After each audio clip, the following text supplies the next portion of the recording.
मीरा बहन और बाघ। सन 1892 में मैडलीन स्लेट का जन्म इंग्लैंड में हुआ था, लेकिन बाद में वो महात्मा गांधी के आदर्शों से प्रेरित होकर उनके संघर्षों में उनका हाथ बटाने भारत आ गई और मीरा बहन के नाम से जानी जाने लगी। देश की आजादी के 5 साल बाद मीरा बहन ने पहाड़ी उत्तराखंड के गेवली गांव में गोपाल आश्रम की स्थापना की। आश्रम में रहकर मीरा बहन ने अपना बहुत सारा समय पालतू पशुओं की देखभाल में बिताया। खाओ कमला, अच्छे से खाओ। तुम ठीक से नहीं खाओगी तो अपने बच्चों को दूध कैसे पिलाओगी? आहा, जुगनी, मलहम ने अपना काम कर दिया। अब तुम अच्छी तरह उड़ सकती हो। एक जमाने में गेवली गांव के आसपास घने जंगल हुआ करते थे, लेकिन लोगों ने कारखाने बनवाने और अपने स्वार्थ के लिए पेड़ों को काटना शुरू किया और उन घने जंगलों को बहुत नुकसान पहुंचाया।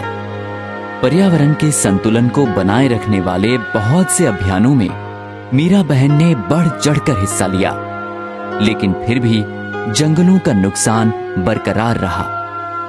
जंगल कटने के कारण अपने भोजन की तलाश में जंगली जानवर मजबूरन जंगल से बाहर निकलने लगे।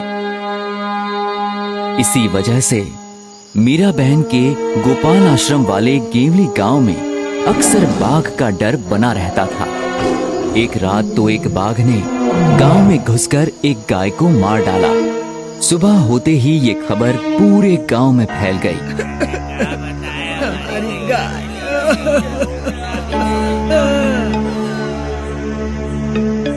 गांव के लोग डर गए कि ये बाघ कहीं फिर से आकर दूसरे पालतू जानवरों और किसी इंसान को ही अपना शिकार ना बना ले। कुछ लोगों ने गोपाल आश्रम जाकर मीरा बहन को अपनी चिंता बताई। देखो भाई, फिलहाल तो सभी गांव वालों से हर पल होशियार रहने की सलाह ही दे सकते हैं। और तो कुछ सूझ नहीं रहा। पर लोगों ने अंत में तय किया कि बाघ को कैद कर लिया जाए। हमें तो लगता है कि यही ठीक रहेगा। लेकिन हाँ, बढ़िया है। चलो चलो पिंजरा बनाते हैं। चलो चलो, यही होना चाहिए। चलो पिंजरा बनाते हैं। डालो।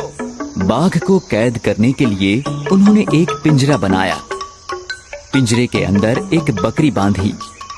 योजना ये थी कि बकरी का मिमियाना सुनकर बाघ पिंजरे की तरफ आएगा। पिंजरे का दरवाजा इस प्रकार खुला हुआ बनाया गया था कि बाघ के घुसते ही वो दरवाजा झटके से बंद हो जाए। शाम होने तक पिंजरे को ऐसी जगह पर रख दिया गया जहां बाघ अक्सर दिखाई देता था। रात को गांव वाले इत्मीनान से सो गए, इस उम्मीद में कि सुबह तक बाघ पिंजरे में कैद हो जाएगा। लेकिन मीरा बहन को बिल्कुल नींद नहीं आई। हम इंसानों ने जंगल को काटकर इतना छोटा कर दिया कि बाघ के लिए वहाँ खाने को कोई शिकार मिलेगा ही नहीं।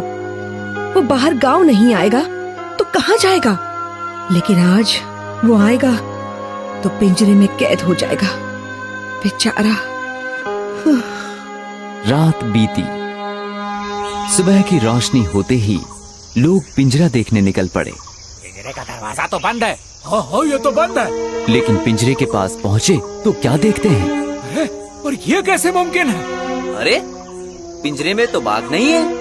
अरे लेकिन पिंजरा बंद है, मतलब बाघ तो अंदर होना चाहिए। अरे बाघ के अंदर गए बिना पिंजरा बंद कैसे हो गया? और बकरी वो कहाँ गई? मैं बताती हूँ। अरे बहन, देखो भाई, मुझे नींद नहीं आ रही थी।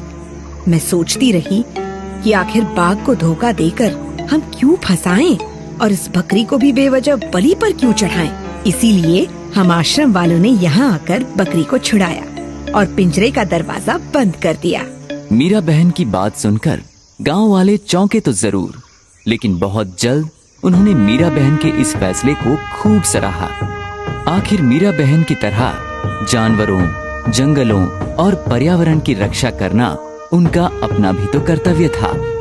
सबने उस दिन प्रण लिया कि मीरा बहन की तरह वो भी जंगलों पर हो रहे अत्याचार को रोकने की लड़ाई को और मजबूत करेंगे, ताकि जंगली जानवरों को भोजन के लिए मजबूरन अपने घर यानी जंगल को छोड़कर बाहर ना निकलना पड़े।